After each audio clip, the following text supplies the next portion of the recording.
A prostituta da Babilônia. Olá para todo mundo, bem-vindos a mais um vídeo do canal do André Luiz. E esse é o primeiro vídeo de uma playlist que eu vou abrir para falar de escatologia. Aqui no meu canal já tenho algumas playlists, deixa eu mostrar para vocês. Vocês podem acessar aqui no canal as playlists que eu abri sobre a Igreja Ortodoxa e o Catolicismo Romano, a história da Igreja, teologia ortodoxa, sobre a toda santa e pura mãe de Deus, sola escritura, cânon bíblico, politeísmo nas escrituras, pergunte a um cristão ortodoxo. E eu também vou abrir agora uma playlist sobre escatologia. E esse vídeo aqui vai servir como um vídeo introdutório, um ensaio para os nossos temas escatológicos sob uma perspectiva ortodoxa, lembrando que eu sou cristão ortodoxo. E para essa edição introdutória eu decidi reagir a esse vídeo do Lucas Banzoli, um vídeo em que ele decidiu falar sobre os capítulos 17 e 18 do livro do Apocalipse, mais especificamente sobre a figura da grande prostituta da Babilônia. O Lucas Banzoli, seguindo uma tradição que remonta à Reforma Protestante, aos reformadores protestantes lá do século XVI e do século XVII, o Lucas Banzoli considera que a Igreja Católica Romana é a grande prostituta da Babilônia. Aqui nesse vídeo ele vai fazer o uso de um site sede vacantista, de católicos romanos sede vacantistas. Ele vai pegar esse site, repito, mas como uma forma de expor aquilo que é uma opinião do próprio Banzoli, que é uma opinião muito sedimentada em vários círculos evangélicos e até mesmo no protestantismo histórico. Eu vou comentar esse vídeo do Banzoli como uma forma de apresentar inicialmente os temas presentes de uma escatologia ortodoxa, uma escatologia fundamentada nos Santos Padres e na tradição litúrgica da Igreja Ortodoxa. Mas antes de começar, eu queria chamar a atenção para dois pontos específicos. O primeiro ponto é sobre o gênero da literatura apocalíptica. Os apocalipses são um gênero de literatura, assim, por exemplo, como são os livros proféticos, as poesias, os livros sapienciais, as epístolas, os livros de história sagrada, os evangelhos. Então, existe um gênero literário que nós chamamos de apocalíptica, né? A literatura apocalíptica. Em termos de estudo histórico e de gênero literário, o Apocalipse de São João é um exemplo dentre tantos outros. Antes de São João escrever o seu Apocalipse, existiram outras obras apocalípticas, como o primeiro e segundo Enoque, o livro dos Jubileus, o livro das Similitudes, o Testamento de Abraão, o Apocalipse de Sofonias, 4 Esdras, Apocalipse de São Pedro. Então existe um conjunto de obras similares. E essas obras similares, elas têm temáticas também similares, símbolos similares, motivos que aparecem constantemente e que conformam esse tipo de literatura em si mesmo, conformam o gênero. Então, por exemplo, em todo Apocalipse desse, ou em quase todo Apocalipse desse, vai aparecer uma jornada sobrenatural, vai aparecer a revelação de um anjo, vai aparecer um julgamento final com a destruição dos ímpios. Muitas vezes vai ter uma recapitulação da história. Muitos desses Apocalipses vai ter uma noção de geografia sagrada, uma cosmologia. Então existem temas, figuras, símbolos, temáticas semelhantes que, em termos de estudo histórico, ajudam a gente a compreender a linguagem de um apocalipse. Assim como se você estudar o gênero epistolar, você vai entender melhor a formação de uma epístola, né, os motivos presentes em uma carta. Assim como se você estudar a literatura sapiencial, você consegue compreender melhor os motivos usados pelo autor em determinado livro. Então é muito importante a gente ter noção sobre a estrutura presente nesse tipo de literatura, que era comum então, entre ali o final do século III a.C. e o século II depois de Cristo, nesse meio milênio, esse tipo de literatura era até comum. Então a gente tem que ter alguma noção sobre os meandros do gênero, porque isso ajuda na interpretação. O segundo ponto é que existe toda uma classificação sistemática feita nos estudos escatológicos ocidentais, e que, vamos dizer assim, estabelecem certas categorias de entendimento das teorias ou hipóteses ou posicionamentos sobre o livro de Apocalipse. Então tem gente que vai falar de preterismo, futurismo, historicismo, idealismo, amilenialismo, pós-milenialismo, pré-milenialismo. Bom, a ortodoxia não utiliza essa categorização, mas eu vou tentar fazer uma tradução do pensamento dos Santos Padres para esse tipo de classificação ocidental, apenas para fazer uma ponte de entendimento. Agora, é uma tradução parcial, com limitações, né? Porque, como eu disse, a ortodoxia não se prende a esse tipo de de classificação ou de sistematização feita aqui no Ocidente em cima dos estudos escatológicos. Eu diria que a escatologia ortodoxa tem muito de simbólica.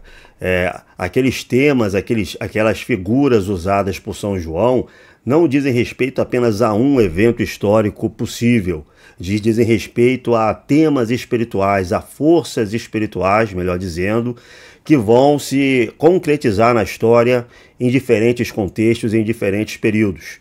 Então, determinados temas, determinados símbolos, determinadas figuras expressas na obra de São João, elas são recorrentes ao longo da história. É mais ou menos como nas epístolas joaninas, que fala de um anticristo escatológico que virá no fim dos tempos, o anticristo em seu sentido próprio, em seu sentido estrito, mas existem muitos anticristos já presentes antes desse anticristo escatológico, muitos pequenos anticristos.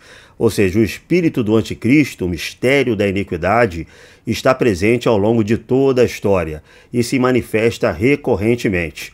Então existem pessoas que, sem serem um anticristo escatológico, acabam agindo no espírito do anticristo e em determinado tempo, em determinado contexto, em determinada situação, sendo um pequeno anticristo. É mais ou menos assim, tá? Então o livro do Apocalipse está cheio dessas figuras que são forças espirituais que se atualizam várias vezes na história.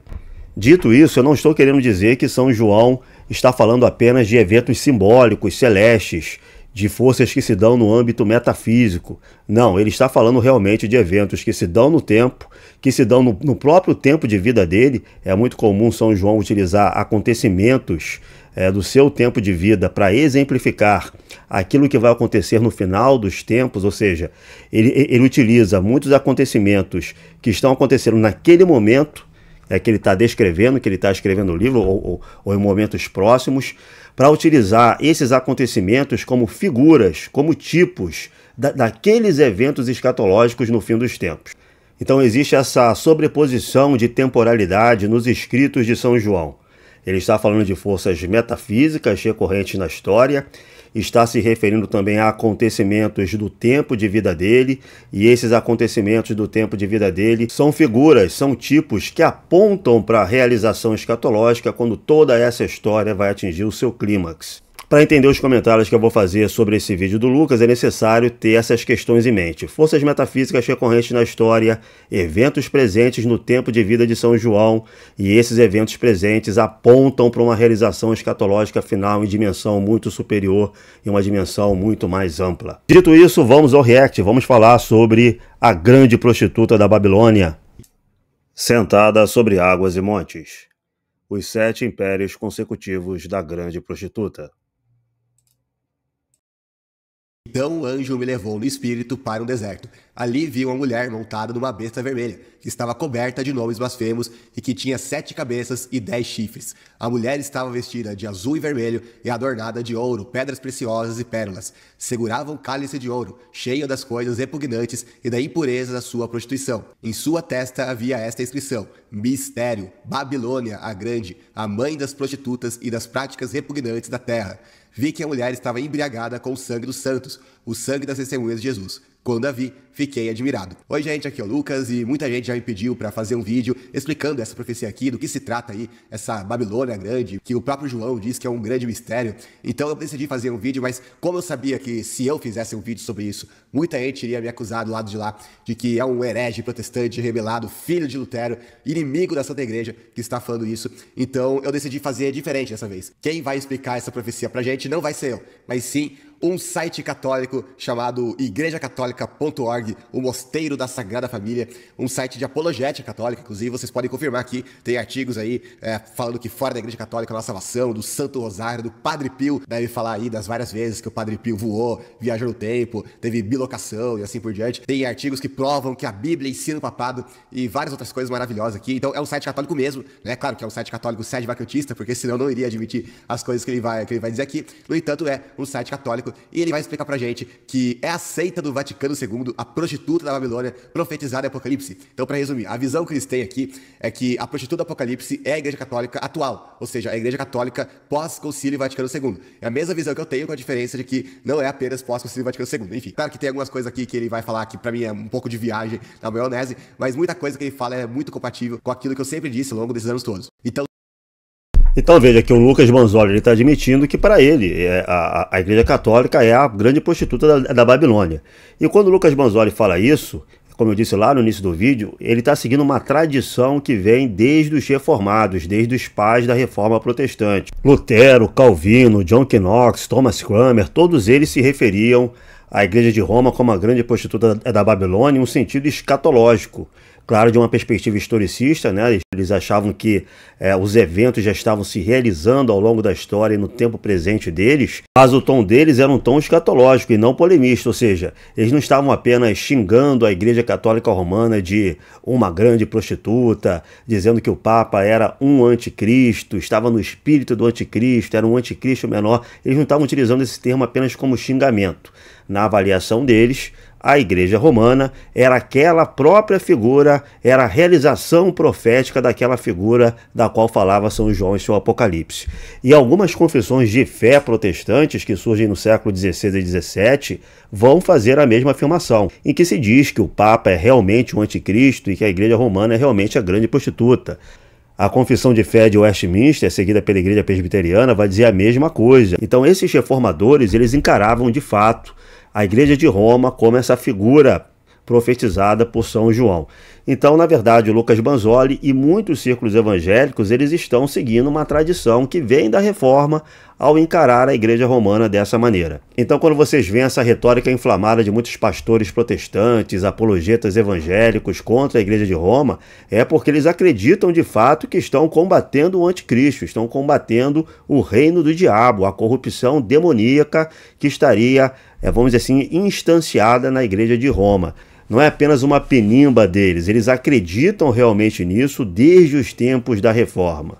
Agora, essa crença protestante, essa acusação dos reformadores, que é repercutida até hoje entre evangélicos que ficam esperando que o próximo Papa será o anticristo. Morre um Papa, tá lá os evangélicos fazendo vídeos. Não, o próximo Papa será o anticristo.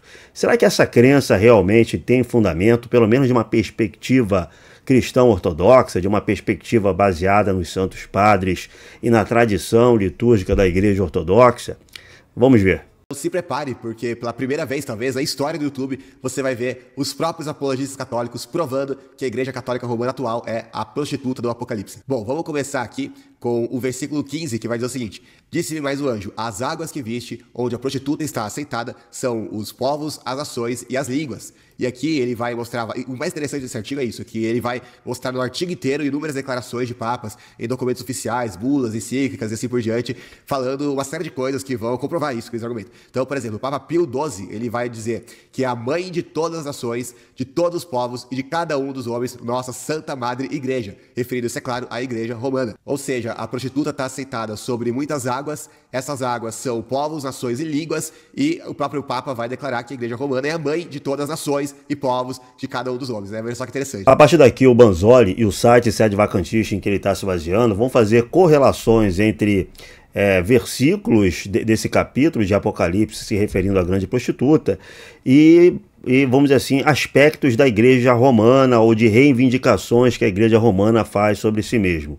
Eu vou abrir aqui essa bula do Papa Pio XII, a Fidei Donum, para ver qual é o contexto em que ele está falando que a Igreja Católica é a mãe de todas as nações, de todos os povos, etc.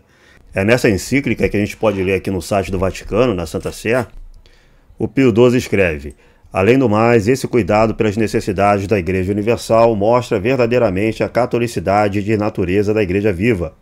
O impulso da obra missionária, dizíamos há tempos, e o espírito católico são uma e mesma coisa. Ser católica é a nota precípua da Igreja, de tal forma que o cristão de modo algum será consagrado e ligado à Igreja se do mesmo modo não se consagrar e ligar a todos os cristãos e se não desejar intensamente que em todos os povos lance ela raízes e floresça. Nada há de mais contrário à Igreja de Jesus Cristo do que a divisão. Nada prejudica tanto a vida do que se refugiarem seus membros em extremado isolamento, ou se voltem para si mesmos além da medida, ou enfim cuidarem unicamente, de qualquer modo que seja, dos interesses particulares do próprio grupo. Isso faz com que a comunidade cristã, seja qual for, isole-se, fechada em si mesma. Mãe de todas as nações, de todos os povos e de cada um dos homens, nossa Santa Amada Igreja, em parte alguma é estrangeira. Ela vive, ou ao menos por sua natureza, deve viver entre todos os povos. Repetimos, é preciso afirmá-lo. Nada do que pertence à Igreja, nossa mãe, é estranho a cada cristão, nem o deve ser. Como sua fé é a fé da Igreja Universal, sua vida sobrenatural é a própria vida de toda a Igreja. Assim, as alegrias, as angústias da Igreja são suas alegrias e angústias, etc, etc, etc. Então, o contexto em que Pio XII está dizendo isso é um contexto missionário. A ideia é da Igreja Católica de que sua catolicidade tem a ver com sua universalidade, sua capacidade de se difundir por todos os povos, por todas as terras, por todo o cosmos, né? A ideia de que a Igreja é universal e que tem uma missão também universal. Ela é, vamos dizer assim, destinada, ela recebe de Cristo uma ordem de pregar para todos os povos. Então é nesse sentido que essa encíclica do Papa Pio XII está dizendo que a Igreja é a mãe de todos os povos. Não me parece que esse impulso missionário seja estranho também às igrejas evangélicas. São João está dizendo que a prostituta da Babilônia está assentada sobre todas as nações, todos os povos, todas as línguas, querendo significar que a prostituta da Babilônia tem uma influência global, mundial, uma influência difundida por todo o planeta, por todo o mundo. Então Lucas Banzoli está dizendo que a suposta influência mundial da Igreja Católica Romana é um sinal de que ela é a prostituta da Babilônia. Mas não, porque, por exemplo, as igrejas evangélicas também têm crescente influência mundial, né? As igrejas protestantes e evangélicas, o protestantismo, o evangelicalismo, nascido lá no século XVI, hoje está presente em todos os continentes do mundo. Você tem protestante evangélico na Europa, na América, na África, na Ásia, na Oceania e, vamos dizer assim, em proporções cada vez maiores, proporções cada vez crescentes. Então, se a influência mundial da Igreja Católica Romana é um sinal de que ela é a prostituta da Babilônia, porque a prostituta da Babilônia vai ter influência mundial, por que não as igrejas evangélicas? Por que não, por exemplo, o islamismo? O islamismo é uma religião missionária, uma religião que tem uma ideologia global, que se expande pelo mundo todo. Hoje o islamismo não está mais presente só na África e na Ásia, está presente também na Europa, está presente cada vez mais na América e na Oceania, é a religião que mais se expande no mundo. Então por que não o islamismo? Por que não o budismo? O budismo também é uma religião que tem se espalhado pelo mundo inteiro, tem se espalhado pela Europa, pela América. Por que não pode ser o budismo? Por que não pode ser uma ideologia não religiosa? Por que não pode ser o liberalismo, o iluminismo? Por que não pode ser, por exemplo, a economia de mercado ou qualquer outra ideologia, o socialismo, o marxismo, ou qualquer outra ideologia que tenha se expandido, se difundido pelos 4 cantos do planeta, que tenha se difundido por todo o globo? Por que não pode ser, por exemplo, a ideia de Estado nacional, que não existia na Antiguidade, não existia na Idade Média, mas em algum momento ele nasce ali por volta da Idade Moderna, e hoje todo o sistema global ele se organiza através dessa ideia do Estado Nacional, né? Desse modelo de organização política que nós chamamos de Estado Nacional. Então o que eu estou querendo dizer é o seguinte: a grande prostituta da Babilônia vai ter influência global, influência mundial. Isso não significa que toda e qualquer instituição, religião ou ideologia que tenha influência global seja prostituta da Babilônia. Isso é, vamos dizer assim, um salto lógico, isso é uma aplicação ruim da lógica. O fato da grande prostituta ter uma influência mundial não significa que toda e qualquer ideia, instituição e movimento que tenha influência mundial seja prostituta da Babilônia. E o anjo disse-me: as águas que viste, onde a meretriz está sentada, são povos, multidões, nações e línguas.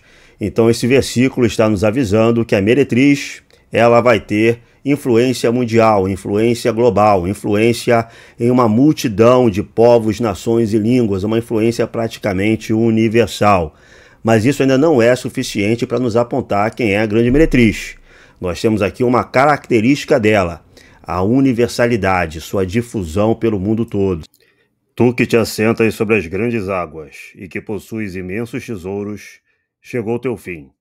Acabaram-se as tuas rapinas. Jeremias 28:13. que tem sabedoria. As 7 cabeças são 7 montes sobre as quais a mulher está assentada. E historicamente falando, inclusive eu falei sobre isso no vídeo passado, a única cidade na época de João que era conhecida universalmente como sendo justamente a cidade das 7 colinas, era inclusive o codinome usado para essa cidade, era justamente a cidade de Roma. Até hoje, na verdade, ela é assim conhecida, as 7 colinas de Roma. Então aqui tem até um verbete inteiro na Wikipédia só para falar sobre isso. E, inclusive vários poetas gregos, romanos, poetas da época, eles frequentemente se referiam a Roma, ao invés de usar a própria palavra Roma, ele se referia a Roma como a cidade das 7 colinas. Assim como a gente se refere, por exemplo, à Europa como o velho continente, por exemplo, ou a América como o novo mundo. São expressões que a gente usa para substituir o nome do lugar. A mesma coisa eles faziam naquela época. Eles falavam da cidade das 7 colinas para se referir justamente à cidade de Roma. De modo que qualquer leitor da época de João que lesse essa profecia e se deparasse com esse capítulo, iria facilmente identificar essa cidade aqui como sendo exatamente Roma. Bom, a verdade é que Roma não é a única cidade assentada sobre 7 montes ou 7 montanhas, tá? Jerusalém também está assentada pelo menos entre 7 montanhas. A cidade de Jerusalém também poderia se encaixar nessa descrição. Na verdade, Jerusalém não está assentada sobre 7 montanhas, mas entre 7 montanhas. Aqui nesse site, Sarel Tours, a gente pode encontrar o nome dessas 7 montanhas de Jerusalém.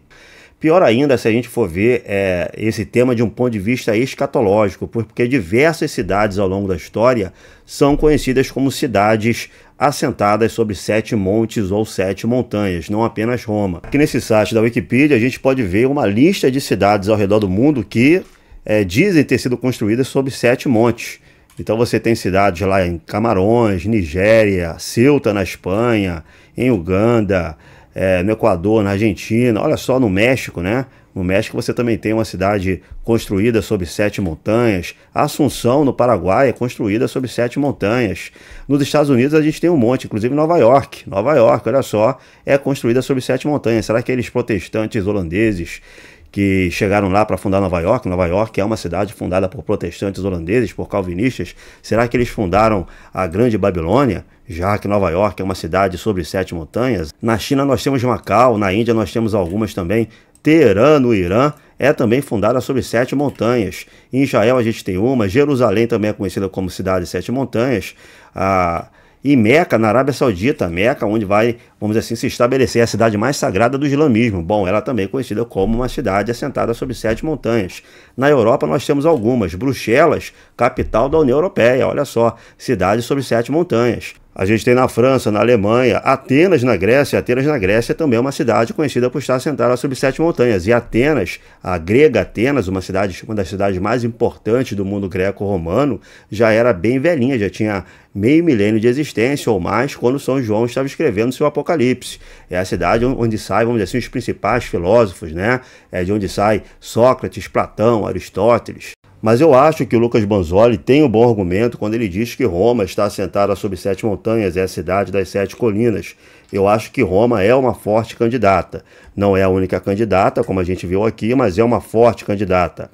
Agora veja, a referência feita a São João é a uma cidade, não a uma igreja. Uma cidade é uma coisa, uma igreja é outra coisa. É claro que existe uma igreja em Roma nesse momento, mas a referência que ele está fazendo é uma organização política, a uma organização, a um poder temporal, a uma cidade, e não exatamente a uma igreja. Se ele quisesse fazer uma referência a uma igreja, ele teria feito uma referência explícita, como ele faz no início de Apocalipse, falando sobre as 7 igrejas da Ásia Menor. Mas aqui não, aqui a referência é um poder temporal e não exatamente a igreja de Roma. Então a gente já tem a nossa segunda informação retirada do livro de Apocalipse. A grande prostituta é uma cidade, é um poder temporal que está assentada sobre 7 colinas. Essas 7 colinas podem ser lidas como realmente uma instância geográfica, pode ser realmente uma instância geográfica, mas não só, isso aí é passível de outras leituras. Padres da igreja tiveram outras leituras sobre isso, apontando que as 7 montanhas estão conectadas também a 7 períodos históricos. Se a gente lê os versículos, realmente dá essa impressão. O anjo disse-me: por que te admiras? Eu te direi o mistério da mulher e da besta que a leva, a qual tem 7 cabeças e 10 chifres. A besta que viste, era e já não é, subirá do abismo, em seguida irá à perdição. E os habitantes da terra, cujo nome não estão escritos no livro da vida desde a fundação do mundo, se encherão de pasmo quando virem aparecer de novo a besta que era e que já não é. E é aqui que é preciso um espírito dotado de sabedoria. As 7 cabeças são 7 montanhas sobre as quais a mulher está sentada.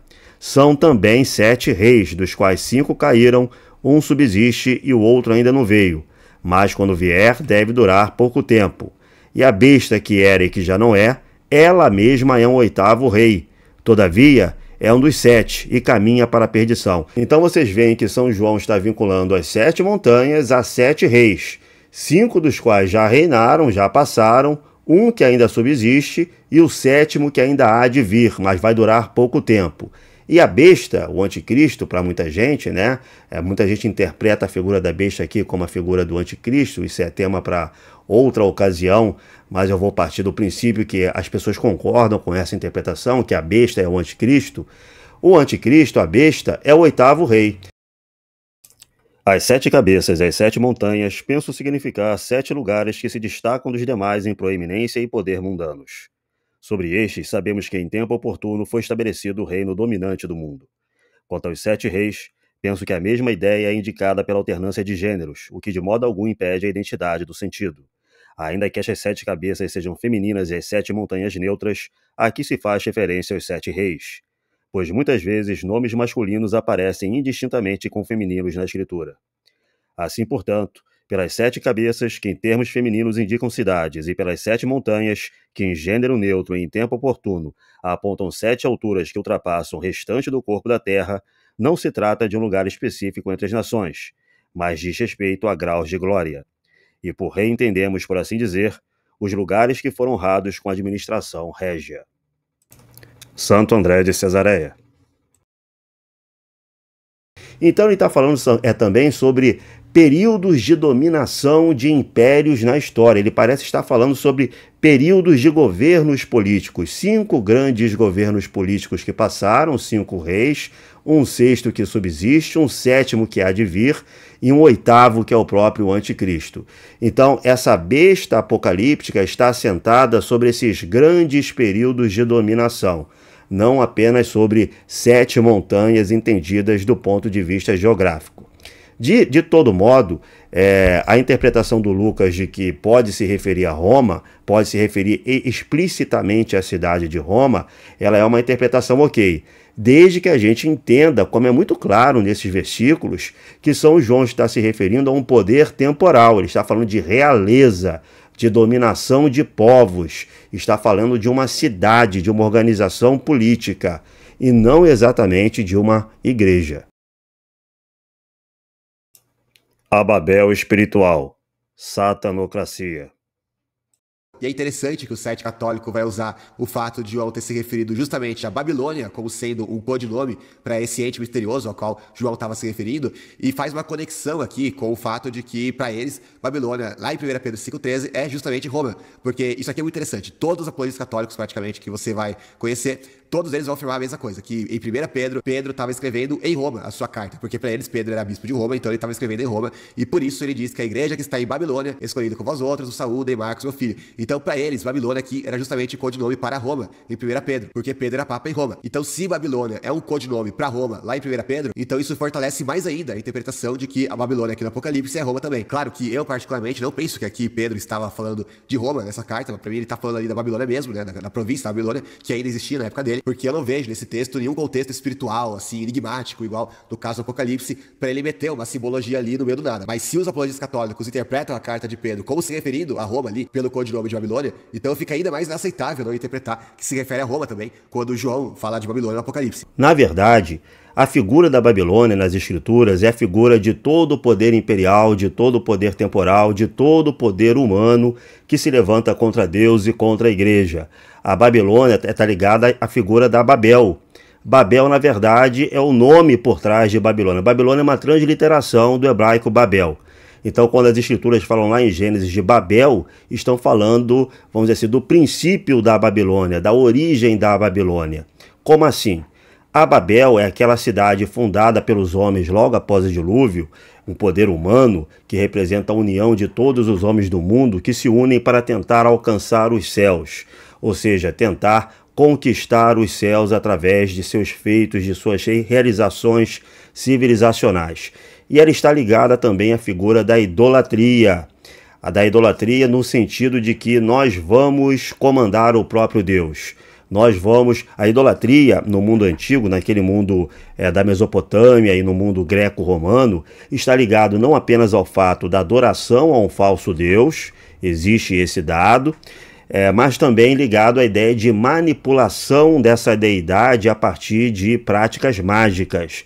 Você não apenas adora aquela deidade, você a manipula através de práticas mágicas a fim de que ela atenda os seus interesses. Então essa é a ideia da Babel. E Deus destrói a Babel em um primeiro momento, ele obstaculiza a Babel, vamos dizer assim, dividindo os homens em nações, em línguas diferentes. E ao longo da história, esse poder imperial da Babel, ele vai sendo reconstituído recorrentemente. Então, no tempo dos profetas, a Babilônia, como cidade histórica, representava esse espírito da Babel mítica de Gênesis. Um espírito imperial, um espírito que quer dominar todo mundo, um poder temporal que se vê como sagrado, como se vê como capaz de chegar aos céus, como, vamos dizer assim, o símbolo máximo da idolatria em seus dois aspectos, a adoração a um falso Deus e soberba, a ideia de que pode manipular e conquistar os próprios céus e a própria divindade.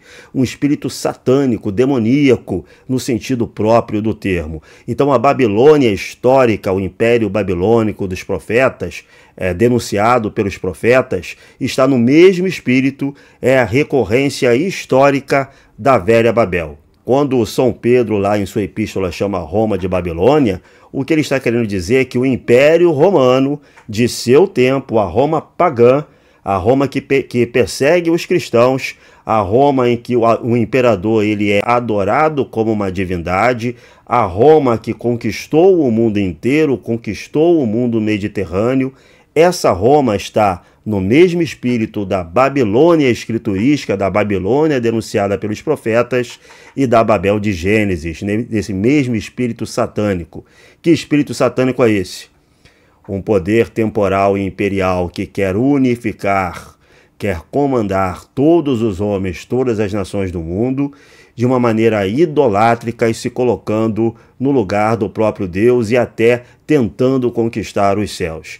É nesse sentido que o Império Romano do tempo de São João podia ser descrito como Babilônia no sentido escriturístico, no sentido do espírito demoníaco dessa Babilônia espiritual.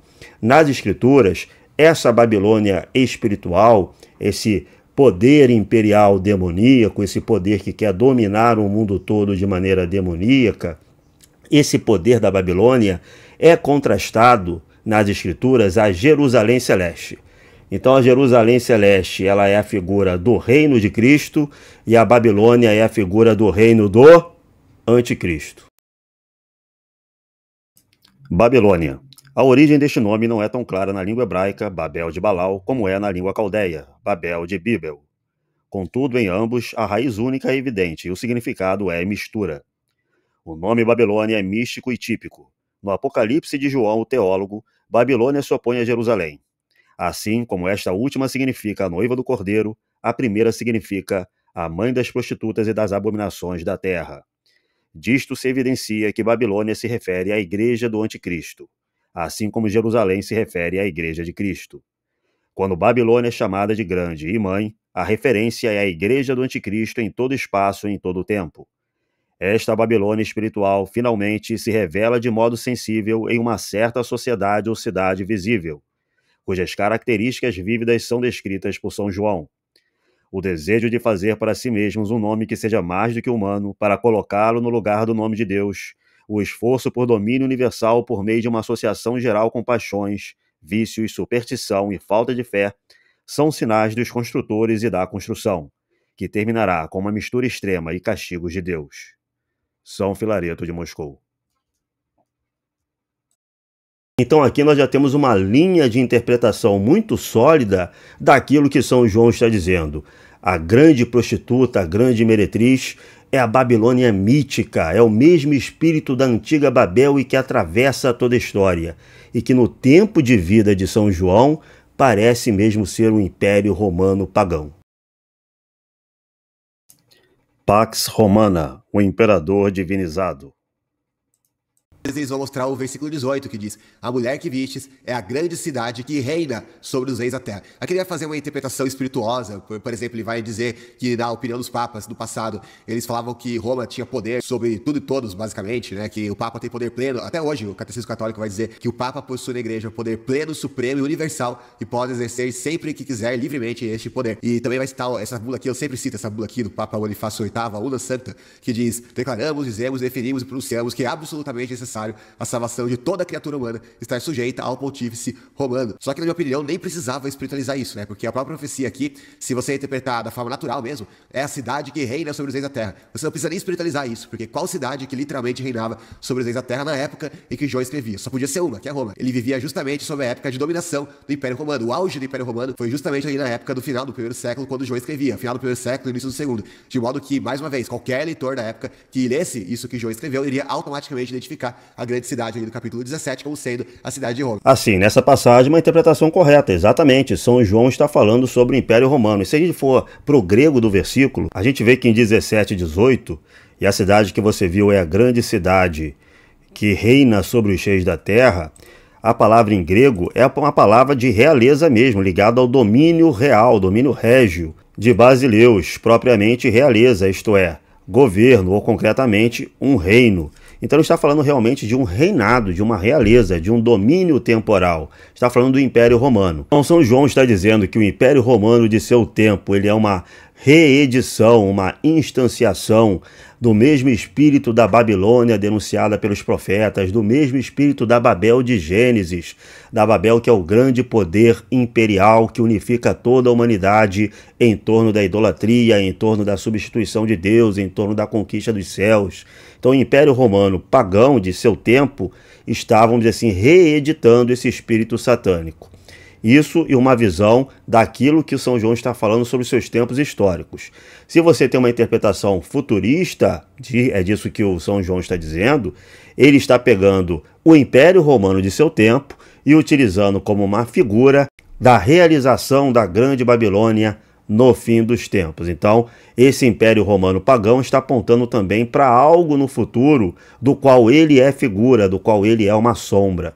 É a ideia das 7 montanhas, dos 7 períodos históricos de dominação régia, de dominação imperial, dos 7 reis, depois dos quais chega o 8º, que é a besta propriamente dita. Para mim é muito evidente que São João não está falando de uma igreja, não está falando da Igreja de Roma. A Igreja de Roma é vítima dessa perseguição e desse poder imperial em seu tempo. Esse Império Romano está perseguindo também a Igreja de Roma. Não está falando da Igreja de Roma, está falando de um poder imperial satânico, um poder imperial idólatra, um poder imperial que se pretende mundial. Tem mais uma coisa aqui que eles observam, que está ali no versículo 7 e 8, que vai dizer o seguinte: e vi esta mulher embebedada do sangue dos santos e do sangue dos mártires de Jesus. E quando a vi, fiquei espantado, com grande admiração. Então ele me disse: por que te admiras? Eu te direi o mistério da mulher e da besta que a leva e que tem 7 cabeças e 10 chifres. Bom, aqui eles não vão, lógico, interpretar que esse sangue do qual a mulher está embebedada seria justamente das vítimas, né, dos mártires que ela fez ao longo dos séculos, na Inquisição, em vários outros episódios de chacinas, por exemplo, a Noite de São Bartolomeu, que eles assassinaram 70 mil protestantes que eram chamados de huguenotes lá na França. Enfim, vários outros episódios no meu livro, dos 500 anos da Reforma, tem um monte desses episódios aí de chacinas, verdadeiros massacres, genocídios mesmo, que eles praticaram contra protestantes e também contra judeus e vários outros grupos religiosos. O interessante dessa observação do Lucas é que parece que ele pensa mesmo que os protestantes não têm sangue nas mãos, né? Que só os católicos têm sangue nas mãos. É verdade que os católicos tiveram tribunais inquisitoriais, é verdade que durante as guerras religiosas do século XVI e do século XVII principalmente, muitos católicos mataram protestantes, inclusive cometeram massacres, tá? Mas os protestantes também fizeram a mesma coisa com católicos.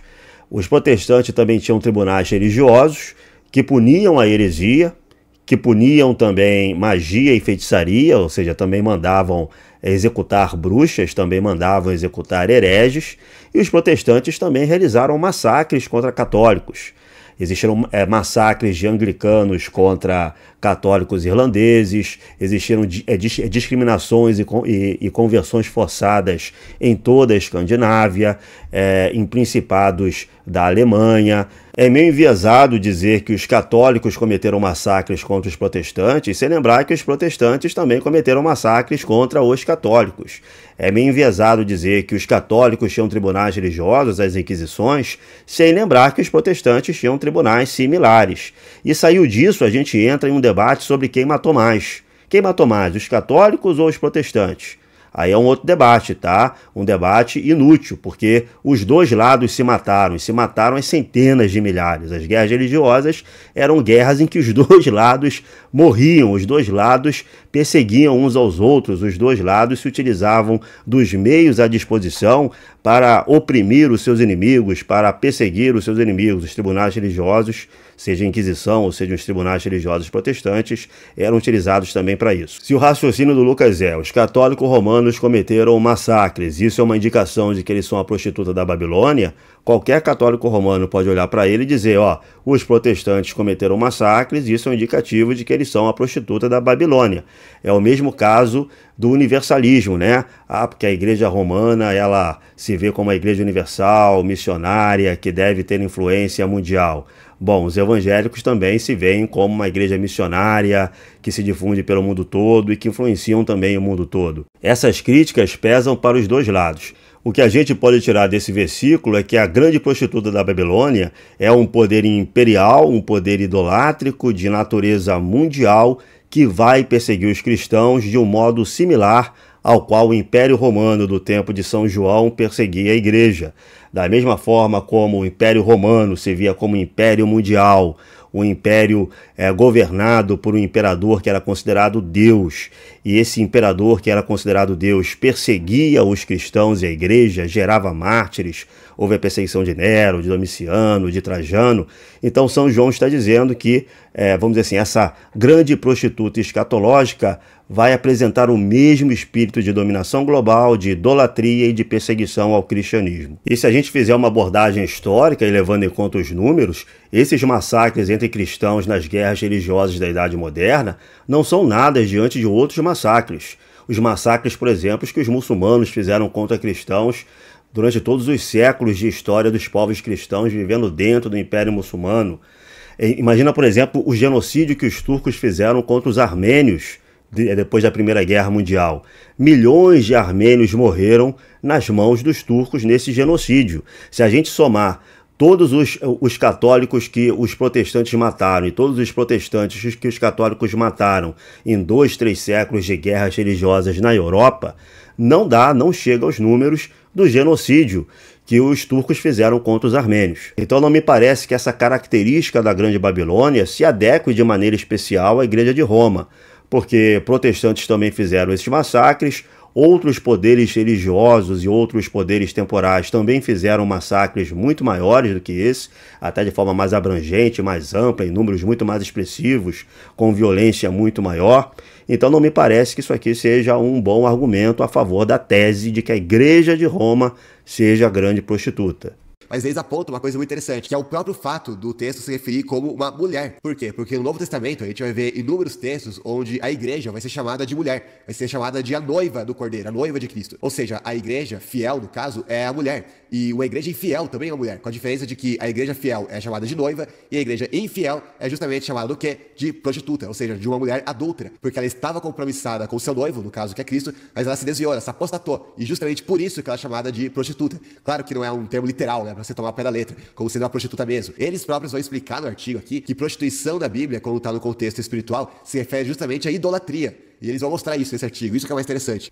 A gente estuda a cultura e a história desses povos do Mediterrâneo Antigo, dessas civilizações mediterrâneas da Antiguidade. Existia, vamos dizer assim, um costume muito enraizado de você figurar cidades através de figuras femininas. E isso era muito comum entre os gregos, entre os mesopotâmios, em toda aquela região ali, greco-romana, em toda aquela região ao redor do Mediterrâneo, no Egito, era muito comum você se referir a cidades por figuras femininas. Esse tipo de simbolismo vai ser adotado pelos autores das Escrituras, então as cidades vão ser figuradas por mulheres.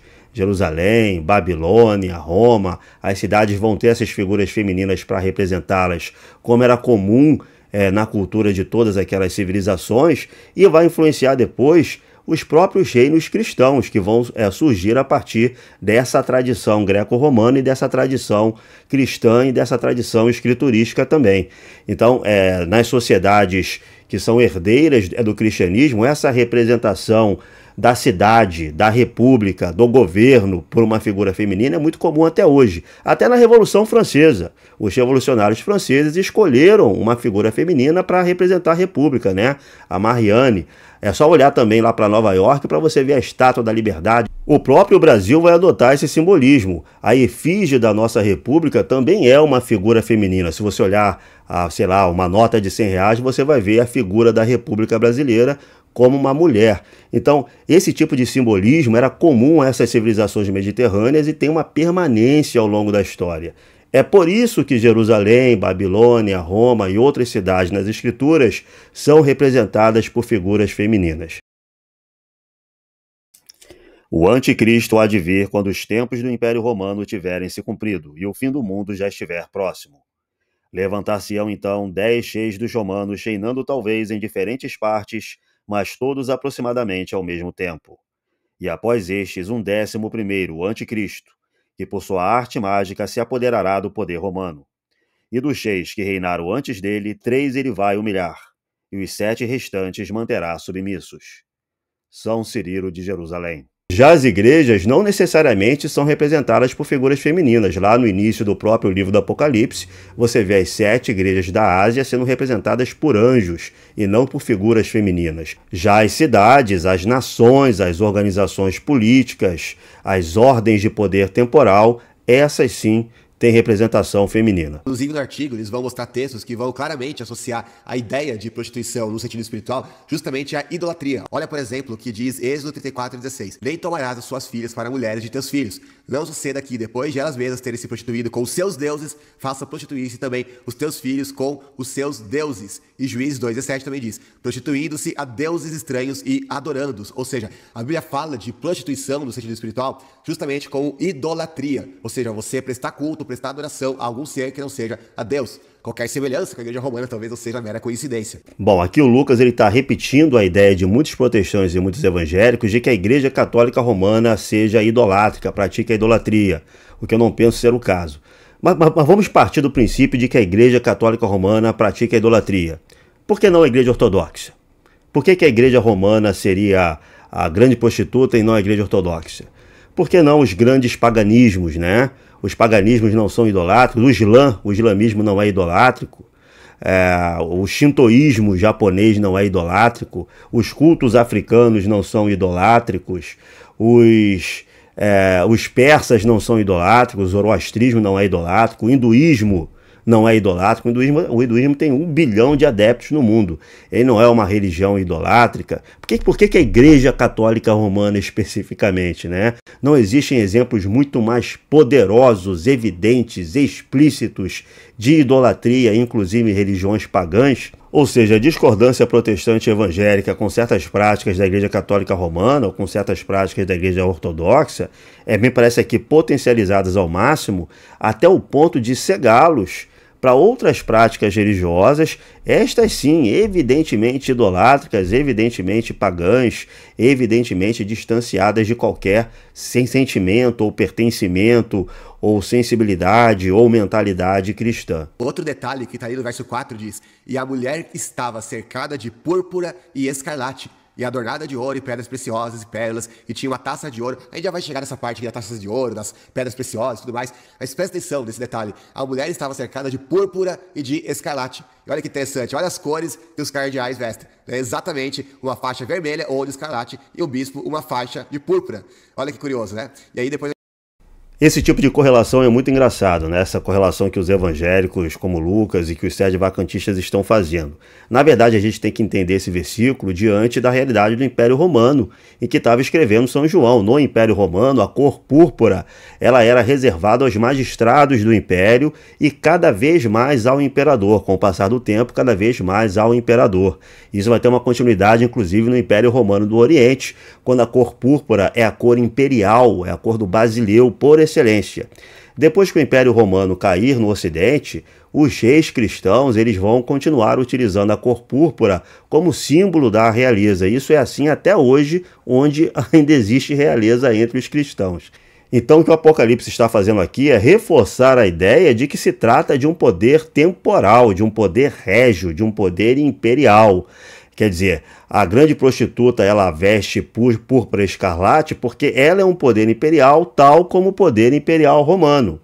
Mundial, idolátrico, pagão, perseguidor dos cristãos, é nesse sentido, não tem nada a ver com, porque depois na história os cardeais também vão se vestir de vermelho, ou o rei tal também vai se vestir no vermelho. No Império Romano, a púrpura, o escarlate, eram cores imperiais por excelência. E agora a gente chega na parte da taça de ouro na mão. Eu acho que até já deixaram uma foto bem auto-ilustrativa aqui, né? Que depois de dizer que a mulher estava cercada de púrpura escarlate, vai dizer que estava adornada de ouro e pedras preciosas e tinha uma taça de ouro na sua mão. E eles próprios comentam aqui que quando os padres oferecem o santo sacrifício da missa na Igreja Católica, é requerido a esses que usem um cálice de ouro, se possível.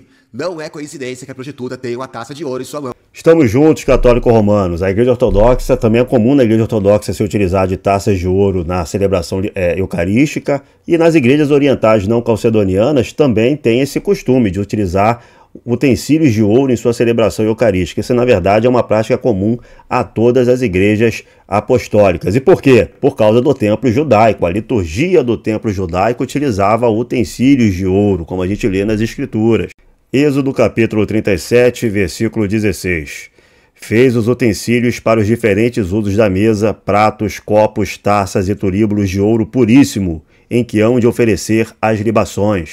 1 Reis capítulo 7, versículo 48. Salomão fez também todos os outros utensílios para a casa do Senhor, o altar de ouro, a mesa de ouro sobre o qual deviam colocar os pães da proposição, os candeeiros de ouro, 5 à direita e 5 à esquerda, diante do santuário, todos de ouro fino, com flores de açucena, lâmpadas de ouro, espevitadores de ouro, as bilhas para a água, os garfos, os copos, os almofarizes e os turíbulos de ouro puríssimo, as colseiras das portas da casa interior do Santo dos Santos e as das portas da casa do templo eram também de ouro. 2 Crônicas, capítulo 4, versículo 7. Fez mais 10 candeeiros de ouro, segundo a forma que tinha sido prescrita, e pô-los no templo, 5 à direita e 5 à esquerda. Fez também 10 mesas e pô-las no templo, 5 à direita e 5 à esquerda. Igualmente fez 100 taças de ouro. Me parece que o Deus da Bíblia não tem nada contra utensílios de ouro, especialmente taças de ouro, utilizado na liturgia do templo, né? Na verdade, a liturgia do templo judaico, durante um milênio, primeiro e depois do segundo templo, se utilizava desses utensílios de ouro, e isso tem continuidade em todas as igrejas apostólicas, seja a Igreja Católica Romana, seja a Igreja Ortodoxa, seja as orientais não calcedonianas. Vocês sabem quem mais usam taças de ouro em suas celebrações litúrgicas? Isso mesmo, a Igreja Anglicana e a Igreja Luterana. Aqui nesse site de uma igreja luterana a gente pode ver a taça de ouro sendo utilizada na Eucaristia. Então Lucas ele parte da ideia de que certas práticas só pertencem à Igreja Católica Romana, quando na verdade estão presentes também em outros movimentos cristãos, a Igreja Ortodoxa, a Igreja as orientais não calcedonianas, a Igreja Anglicana, que é uma igreja reformada, a Igreja Luterana, que deu início à Reforma Protestante. E o próprio templo judaico fazia uso desses utensílios de metais nobres em suas práticas litúrgicas. Então é óbvio que São João Apóstolo não estava falando contra isso. Ele está falando da taça de ouro aqui nas mãos da grande meretriz como símbolo de riqueza, de luxo e de atração mundana, tá? E não de adoração ao Deus verdadeiro. Olha que detalhe interessante que vai dizer aqui. Vem cá e eu te mostrarei a condenação da grande prostituta, que está assentada sobre as grandes águas, com quem fornicaram os reis da terra e que tem embebedado os habitantes da terra com o vinho da sua prostituição. E mais, ele vai dizer também no capítulo 18, verso 3. Porque todas as nações beberam do vinho da ira da sua prostituição e os reis da terra fornicaram com ela. Os mercadores da terra se fizeram ricos com o excesso das suas delícias. E aqui ele vai inclusive associar isso ao ecumenismo religioso do Papa aqui dá pra ver o patriarca ortodoxo aqui no lado, tem o Dalai Lama, parece ser ali no meio, parece ser um judeu ali do outro lado, enfim, tem gente pra tudo que é gosto aí, né, todas as religiões, eu acho que menos a verdadeira, né. Qual deles é a grande prostituta da Babilônia? Porque tá todo mundo ali em um diálogo ecumênico, né? Eu quero saber qual deles é a grande prostituta da Babilônia por causa desse diálogo ecumênico. Ou serão os protestantes e evangélicos que também estão em diálogo ecumênico? A gente tem, por exemplo, o Conselho Mundial das Igrejas, que é uma organização ecumênica e que conta com 356 igrejas cristãs. Se a gente for olhar as igrejas membros desse Conselho Mundial das Igrejas, a gente tem um montão de igrejas protestantes, né? A maioria são igrejas protestantes, metodistas, anglicanas, batistas. A gente também tem igrejas apostólicas, patriarcados ortodoxos. O que a gente não tem aqui é a Igreja Católica Romana no Conselho Mundial de Igrejas. Mas igreja protestante e ortodoxa a gente tem a rodo. Nem vejo com bons olhos o ecumenismo, eu vejo com bons olhos o diálogo ecumênico, ou seja, a abertura de cristãos debaterem doutrina, conversarem entre si, tentarem fazer debates teológicos e aproximações teológicas, terem, vamos dizer assim, uma abertura para o diálogo. O diálogo ecumênico eu acho muito bem-vindo. Agora, ecumenismo no sentido de vamos fazer orações comuns, liturgias comuns, vamos fazer uma miscelânea de crenças, vamos nos dar as mãos e fazer ritos comuns como se diferenças não existissem, vamos construir uma grande religião que sintetize todas as nossas. Isso aí eu sou completamente contra. Um fiel ortodoxo não pode nem fazer orações incomuns com pessoas fora da igreja ortodoxa. Imagina celebrações ritualísticas, celebrações litúrgicas comuns, práticas de veneração comum. Isso é completamente vetado pelos santos cânones. Agora, diálogo com outros cristãos, debate teológico, abertura para conversas, isso a gente tem mesmo, eu acho que tem que ter. Agora, se o ecumenismo ele é um sinal da grande prostituta do Apocalipse, eu gostaria de saber qual dessas instituições, organizações religiosas, representantes religiosos é a grande besta, né? É a grande prostituta, é a grande meretriz, porque está todo mundo aqui em diálogo ecumênico, inclusive os evangélicos. Agora, o versículo citado em Apocalipse 18 não está falando sobre debate interreligioso, porque todas as nações beberam do vinho da cólera da sua furiosa luxúria, impudícia, e os cheios da terra fornicaram com ela, e os mercadores da terra tornaram-se ricos com o excesso do seu luxo. Está falando mais uma vez de um poder imperial que maculou todas as nações, todos os reinos e também, vamos dizer assim, todos os mercadores da terra. Aqui você tem uma visão negativa do comércio, né? Os mercadores da terra se tornaram ricos com esse poder imperial. De que modo a Babilônia embriagou as nações com o vinho de sua própria fornicação, tornando-se a líder em todas as transgressões, e ao enviar às cidades que lhe eram sujeitas por meio de dádivas, governantes que eram inimigos da verdade e da justiça. Por causa dos excessos provenientes de riquezas injustas, que se estendem muito além da necessidade, e que se comportam com insolência para com os necessitados, e que se tornou motivo de lucro para os mercadores da terra. Santo André de Cesareia. Mas todas as religiões estão ali representadas. Tem religião ali para todos os gostos. E aí ele vai associar isso aqui ao diálogo interreligioso, ecumenismo, da Igreja Católica. Mas eu acho que nem precisa chegar tão longe, né? O poder temporal e econômico nos dias de hoje. Porque se a gente for ao longo da história, e claro, eles não vão associar essas profecias aqui a alguma coisa da igreja medieval, porque ele defende a igreja medieval. Então ele vai sempre fazer questão de associar à igreja atual, ou pelo menos a igreja pós-concílio Vaticano II. Só que se você for na história, você vai ver que essa profecia se cumpre muito mais fielmente, assim, de uma forma ainda mais nítida e escancarada, porque o que mais aconteceu ao longo dos séculos foram os papas exigindo a submissão dos reis, e inclusive muitas vezes se associando a eles, né, se aliando a eles. Por exemplo, na Inquisição, a igreja dava a sentença de que o indivíduo seria entregue ao braço secular secular, e o braço secular, que era justamente o Estado, era encarregado de executar as ordens da igreja, ou seja, de matar o herege lá no Alta Fé. Então a igreja se aliava com o Estado, tanto é que o Estado laico não existia, né? O Estado ele era católico. Então durante muito tempo, a gente tá falando de séculos e séculos, a igreja se aliava ao poder secular e muitas vezes se sobrepujava ele, né? Ou seja, se colocava como superior ao Estado para perseguir todos aqueles que não fizessem parte da igreja deles. O que é isso, senão exatamente aquilo que a profecia diz, quando fala que fornicaram os reis da terra, porque os reis da terra não só reconheciam o bispo de Roma como sendo o papa, chefe infalível da igreja, supremo, etc e tal, mas eles reconheciam o bispo de Roma como monarca, efetivamente, como ele era de fato, um chefe de Estado e que eles deviam submissão, inclusive, até mesmo em questões temporais. Eu falo sobre isso no meu livro, inclusive. Quais são os reis da terra que o Papa de Roma dominava? O Papa dominava o imperador chinês, o imperador japonês, o califa muçulmano, os reinos africanos. O Papa dominava os reinos do continente americano, dominava os aborígenes australianos. Quais são os reis da terra que o Papa dominava? Deixa eu mostrar aqui um mapa da cristandade latina, da Europa medieval, para a gente colocar as coisas sob certa perspectiva.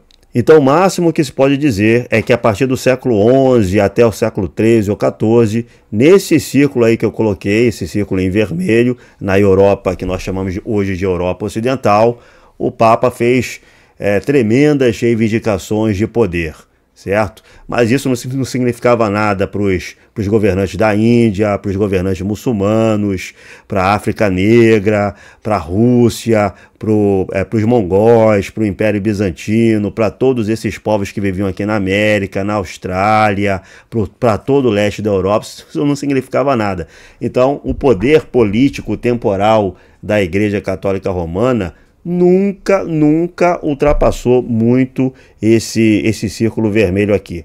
E mesmo no interior desse círculo vermelho, mesmo na Europa Ocidental, na cristandade latina, esse suposto poder temporal do Papa era muito relativo. A gente vê que existiram muitas pendengas com imperadores no século XII, no século XIII, teve Papa que morreu no exílio, teve rei francês que deu tapa na cara de Papa, o papado muitas vezes ele se dividiu nessa época. Então esse poder temporal, essa reivindicação do Papa era muito mais reivindicação do que poder real, poder efetivo.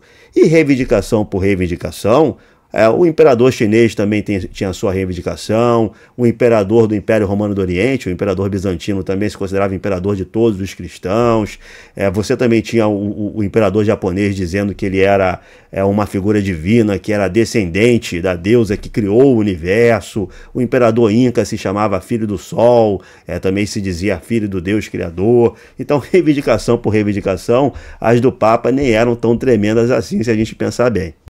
Se a gente está encarando Apocalipse 17 como uma profecia escatológica sobre o fim dos tempos, como uma grande prostituta escatológica, esse poder imperial que vai governar todos os reis da terra, que vai fornicar com todas as nações, obviamente não pode estar falando do Papa de Roma, porque ele nunca chegou a ter esse poder todo, nem mesmo nesse quintal dele, que era a Europa Ocidental, a cristandade latina. Ou até ofereceu uma alternativa ao Lucas. Por que esse grande poder imperial que dominava os reis da terra não podia ser o Império Britânico? O Império Britânico, em final do século XIX, iniciozinho do século XX, dominou quase 1/4 da população do planeta Terra. Tinha colônias nos 5 continentes. Então o Império Britânico era um império onde o sol nunca se punha, dominava todos os oceanos mundiais, dominava praticamente o comércio mundial, dominava o sistema financeiro mundial. Por que a grande prostituta não pode ser o Império Britânico? Bom, é um império protestante, né? O Império Britânico foi um império protestante. Eu não estou dizendo aqui que o Império Protestante é a grande prostituta do Apocalipse. Eu estou dizendo que se a gente for analisar os candidatos, poxa, a Igreja de Roma, o papado, perde feio, tá? Perde muito feio se a gente analisar pela ótica do poder temporal. Pela ótica do poder temporal, o papado não é nada perto do Império Britânico do final do século XIX. E o Império Britânico é um poder protestante. Quando o monarca inglês ele assume o trono, ele promete, ele jura proteger a fé reformada.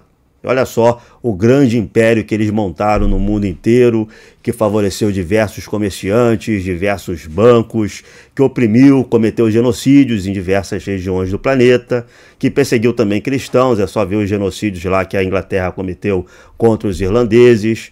Então, Vamos seguir aqui. Ele também vai dizer o seguinte: porque diz o seu coração, estou aceitada como rainha, e não sou viúva, e não verei o pranto. Olha que interessante, isso daqui é um detalhe que eu nunca tinha prestado muita atenção nisso, até eu ler isso aqui que ele escreveu. Depois de dizer que ele se aceita como rainha no trono, que é exatamente aquilo que os papas fazem, ele diz que não sou viúva.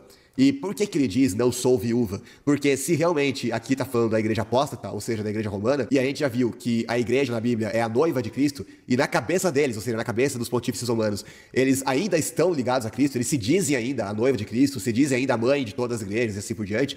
Então, por isso ele diz que não sou viúva. Entende? Ele nos diz, em mais um incrível versículo, que a prostituta disse a si mesma: eu estou aceitada como rainha e não sou viúva. Ela não é uma mulher viúva porque o seu ex, na verdade, esposo, não está morto. E aí eles vão citar o texto do Apocalipse em que Jesus diz que eu estive morto, mas eis que agora vivo pelos séculos dos séculos. Ou seja, por que o texto aqui não diz que essa prostituta era viúva? Porque na cabeça dela, ou seja, no discurso da prostituta, ela ainda era noiva de Cristo, porque ela se diz fiel, mas na verdade é infiel, na verdade é uma prostituta, que é justamente o termo que a Bíblia usa da infidelidade a Deus. Isso daqui fatalmente nos leva à conclusão de que o texto só pode estar falando de uma falsa igreja que se diz noiva de Cristo, que diz ser a igreja de Cristo, mas que na verdade não é, né? Na verdade é uma igreja falsa que fez tudo isso daí que o Apocalipse 17 diz pra gente. Bom, eu acho que não, eu acho essa uma tremenda forçação de barra. Eu acho que esse versículo tem muito mais a ver, tem um sentido muito próximo a Isaías capítulo 47. Desce, senta-te no pó, virgem, filha da Babilônia, senta-te na terra sem trono, filha dos caldeus. Daqui em diante não será chamada a mimosa e a voluptuosa. Então ele está falando da queda da Babilônia. A tua nudez será descoberta, veja-se o teu opróbrio, tomarei vingança, não pouparei ninguém. Senta-te ficando em silêncio e entra nas trevas, ó filha dos caldeus, porque não serás daqui em diante chamada Senhora dos Reinos, ou seja, ela vai perder o seu senhorio, a sua realeza. Disseste, eu serei soberana para sempre, não pensaste nestas coisas, nem te lembraste do teu fim. Agora, pois, ouve isto, ó voluptuosa, que te sentes segura, que dizes no teu coração, eu e mais ninguém senão eu, nunca ficarei viúva ou só, nem tampouco me verei sem filhos. Então, era o mesmo sentido desses versículos de Isaías, tá? do santo e justo profeta Isaías. A grande Babilônia se sentia soberana para sempre, segura de si, não dependia de ninguém. Serei para sempre soberana, nunca ficarei viúva ou só, nem tampouco me verei sem filhos. É o mesmo sentido de Apocalipse. Em o mesmo contexto da queda da grande Babilônia escatológica, diz, quando ela se glorificou e se deu ao luxo, tanto lhe dei de tormento e pranto, porque diz no seu coração, estou sentada como rainha, não sou viúva e não verei o pranto. Ou seja, vou reinar para sempre, sou autossuficiente, não dependo de ninguém. Um comentário mais comum tende a ver nessa meretriz que traz o nome de Babilônia toda a cultura grosseiramente sensual e anticristã da humanidade nos últimos tempos em geral, para a qual está preparada uma terrível catástrofe universal no fim do mundo, na segunda vinda de Cristo. A queda dessa Babilônia é apresentada no Apocalipse como o primeiro ato de vitória na batalha mundial da Igreja de Cristo contra o reino pecaminoso do diabo. Arcebispo Averk Tauchoff. Presta atenção que eles não comentaram nada sobre a parte que diz que estava adornada de ouro e de pedras preciosas. Por quê? Porque senão eles teriam que admitir que isso se refere também, e principalmente, à igreja medieval, que é justamente a igreja que eles defendem. Porque a igreja naquela época era disparado, a instituição, não apenas a instituição religiosa, mas qualquer tipo de instituição mais rica, disparado naquela época. Inclusive o próprio Lutero, nas 95 teses dele, ele contestou o Papa Leão X dizendo: por que vocês passaram tanto tempo aí construindo a Basílica de São Pedro, com o suor do povo aí sofrido, quando vocês poderiam estar aí alimentando milhares, se não milhões de pobres aí, com tantos recursos que vocês gastaram para construir essa basílica ao longo de décadas e décadas que levou para ela ficar pronta. E é só um exemplo entre milhares, se não milhões aí de catedrais super luxuosas, suntuosas, enquanto o povo morria de fome, né? A expectativa de vida daquela época era de 20 e tantos anos, para você ter uma ideia de como era a vida, né? O povo todo vivendo na miséria, né? 95% tudo servo, trabalhando que nem um gado para um nobre com sangue azul, mas para construir essas catedrais aí super luxuosas, pro clero vestir as roupas mais finas daquela época, isso daí eles podiam, isso daí tava tudo certo. E mesmo hoje, se você pesquisar, você vai ver que porque a Igreja Romana, bom, para surpresa de zero pessoas, é a instituição religiosa mais rica disparada nos dias de hoje. Se você perguntar pro ChatGPT, por exemplo, qual a religião mais rica de todas, ele vai responder que é a dos Mormons. Mas por quê? Porque a Igreja Católica não dá, como ela não é nada transparente, ela não dá os dados oficiais da sua riqueza, pelo menos não de toda a Igreja Romana, de todas as partes, né, de todos os lugares do mundo. E como ela não dá esses dados pra gente, então eles acabam falando que a mais rica é justamente a dos Mormons, como se os Mormons tivessem como comparar a riqueza deles com a Igreja Católica. Entretanto, olha que coisa interessante, só a Igreja Católica da Alemanha, ou seja, a gente está falando de um único país aqui, tem uma riqueza que é estimada entre 47 bilhões e 266 bilhões de dólares, que está aí no mesmo patamar daquilo que os Mormons teria de riqueza. E olha que a gente está falando da Igreja Católica de um único país. Eu acho essa crítica sobre a riqueza da Igreja Católica Romana uma crítica muito boa, mas é uma crítica que deveria ser direcionada de forma geral, porque fica parecendo que as igrejas protestantes e evangélicas são pobres, né? As igrejas evangélicas e protestantes não têm riqueza, não têm ativos financeiros, não têm propriedades imobiliárias, inclusive. Não poderiam vender todas as suas propriedades imobiliárias e ativos financeiros e doar tudo aos pobres. As igrejas protestantes e evangélicas, elas também acumulam riqueza. Ah, mas elas acumulam menos riqueza que a igreja romana. Mas e daí? Acumular menos riqueza não significa não ser rico, certo? Acumular menos riqueza não significa não acumular riqueza. Então, se a crítica é ao acúmulo de riqueza, então ela deve ser feita também às igrejas protestantes, evangélicas, ela deve ser feita também à igreja ortodoxa, ela deve ser feita às religiões não cristãs. Se a crítica é essa, sim. Agora, essa comparação que o Lucas faz sobre o poder financeiro e a riqueza da Igreja Católica Romana, eu acho muito despropositada, porque a Igreja Católica Romana, embora seja uma instituição muito sólida em termos econômicos, imobiliários, financeiros, não chega nem perto dos maiores poderes econômicos do mundo. O Lucas utilizou o ChatGPT, né? Então eu vou utilizar também. O ChatGPT ele me revelou aqui uma fonte da Wi-Fi Talents, que providencia dados e estatísticas de mercado. E segundo essa fonte, os ativos das igrejas evangélicas somente nos Estados Unidos atingem 400 bilhões de dólares, contra 30 bilhões de dólares do Vaticano. Claro que a propriedade imobiliária do Vaticano é incalculável, principalmente obras de arte, mas em termos de ativos financeiros, não me parece que ela esteja bombando em relação à totalidade das igrejas evangélicas dos Estados Unidos, tá? Agora, vamos comparar, por exemplo, os ativos financeiros da Igreja Católica Romana com os dos grandes conglomerados industriais e financeiros do mundo. Chega a dar pena aí da Igreja Católica Romana, porque só a Microsoft tem valor de mercado cerca de 3,7 trilhões de dólares, enquanto o Vaticano chega a algumas centenas de bilhões de dólares de patrimônio e ativos estimados. O JP Morgan Chase tem mais de 4 trilhões de dólares. O BlackRock chega a mais de 12 trilhões de dólares. Compare os ativos financeiros do Vaticano com os dos maiores fundos de investimento do mundo. Ativos financeiros do Vaticano, 6 bilhões de dólares. Poxa, muito, né? Mas olha só a BlackRock, 11,6 trilhões. Vanguard Group, 10 trilhões. Fidelity Investments, cerca de 6 trilhões. Fundos soberanos públicos, Fundo Soberano de Singapura, cerca de 1,8 trilhões em ativos. Kuwait, mais de 1 trilhão. Os maiores gestores de investimento privado têm um orçamento aproximadamente 1000 vezes maior do que o patrimônio líquido estimado do Vaticano. Compare o orçamento anual do Vaticano com os dos principais países do mundo. Orçamento anual do Vaticano, cerca de 800 milhões, 900 milhões de dólares anuais. Estados Unidos, cerca de 7 trilhões. Compare o orçamento anual do Vaticano com o da cidade do Rio de Janeiro. Orçamento anual do Vaticano, 800 milhões de dólares. Cidade do Rio de Janeiro, 9 bilhões de dólares. Compare o orçamento anual do Vaticano com o da Arábia Saudita.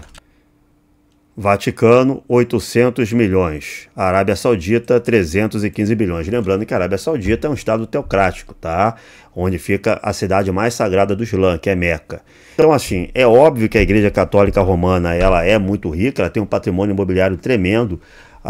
O valor do patrimônio artístico e cultural que detém a Igreja Católica Romana é imensurável. Agora, em termos de ativos financeiros, ou seja, de liquidez realmente de riqueza, de orçamento anual, ela é fichinha perto dos grandes conglomerados econômicos do mundo, perto dos estados nacionais, não precisa nem falar dos grandes estados nacionais. O orçamento anual do Vaticano é muito menor que o orçamento da cidade do Rio de Janeiro, tá? Então isso aí tudo é muito exagerado. E se você unir todas as igrejas evangélicas dos Estados Unidos, já deixa a liquidez do Vaticano muito para trás, tá? Ah, mas as igrejas evangélicas são todas descentralizadas, mas não significa que elas sejam pobres. Existem grandes igrejas muito ricas. Então, essa coisa da riqueza do Vaticano, que é muito criticada por protestantes e evangélicos, é criticada também de maneira enviesada e de maneira desproporcional, como muita coisa que se fala sobre a Igreja Católica Romana. Ela não tem, nem nunca teve esse poder temporal sobre todos os reis da terra, nem mesmo sobre todos os reis da cristandade latina. Tem de ser muito relativizado, apesar de todo o poder temporal que o papado teve ali na Idade Média Central, entre o século XI e o século XIII. Esse poder nunca foi tão grandioso assim, ele nunca foi tão incontestável assim, e isso está anos-luz de ser controle sobre todos os reis da terra. Ah, mas o Papa de Roma se dizia o Bambambam. Bom, o califa muçulmano também se dizia o Bambambam e era muito mais poderoso que o Papa. O imperador chinês também se dizia o Bambambam e era muito mais poderoso que o Papa, etc, etc, etc, etc. Retornando, o que São João está dizendo é que a grande prostituta da Babilônia é um poder imperial que tende a unificar e a reinar sobre todas as nações, todos os povos, todas as línguas, e é um poder idolátrico da mesma maneira que o Império Romano era idolátrico. O imperador romano se considerava Deus. Existia uma religião pública em Roma que era imposta a todos os cidadãos do Império, a todos os súditos do Império, a todos os habitantes do Império, inclusive a todos os povos conquistados. Era idolátrico nesse sentido. Todos tinham que se curvar à religião pública e oficial de Roma, em cujo ápice estava um imperador divinizado. Era esse sentido idolátrico. E era um império que vai perseguir a igreja, que vai gerar mártires a nível mundial, uma perseguição em nível global, mais ou menos como Nero, Domiciano, Trajano fizeram na oicumene no mundo romano. É isso que ele está dizendo, ele está se referindo a uma cidade, a um poder temporal e imperial no mesmo espírito da Babel escriturística, da Babilônia escriturística, e não a uma igreja específica. E obviamente a Igreja Romana, em nenhum sentido, na minha opinião, se adequa a essa descrição da grande prostituta escatológica. Durante meu encontro com Nikon, perguntei sobre as outras coisas que ele pensava da Europa. O senhor viveu na Europa? Perguntei. O que o senhor pensa disso? Qual é a sua opinião sobre a civilização ocidental? Civilização, ele exclamou.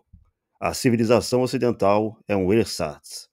Ele enfatizou a palavra ersatz. Esta palavra é de origem germânica. Significa substituto, enganador, falso. Após uma pausa, Nikon continuou. Tudo que está nela, as artes, ciências, filosofias, religião, é ersatz. O senhor acredita realmente que não há nada autêntico, bom nos países da Europa Ocidental? Nada, ele respondeu. Tudo é falso, vazio.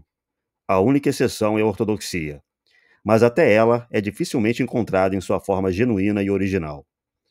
Após ouvir que eu era cristão ortodoxo, o ancião fez uma observação. Você deve considerar-se um afortunado, pois não há nada mais precioso neste mundo que o cristianismo ortodoxo. Mesmo com a dificuldade de encontrá-lo em sua forma mais pura, ordene tudo em sua vida de acordo com ele. Mensagens da Montanha Sagrada, Dr. Constantino Cavarnos. Eu espero ter esclarecido as coisas de uma perspectiva ortodoxa, ter contribuído para esse debate, para a visão do Lucas, para a visão de vocês evangélicos e protestantes, de vocês católicos romanos, de vocês interessados na escatologia ortodoxa. Eu vou tentar alimentar essa playlist. Se vocês gostaram do vídeo, eu peço humildemente seu like, se inscrevam no canal, acione o sininho, que eu volto outro dia para falar de escatologia ortodoxa ou de outro tema ligado à santa tradição e à santa igreja ortodoxa. Valeu, estamos juntos!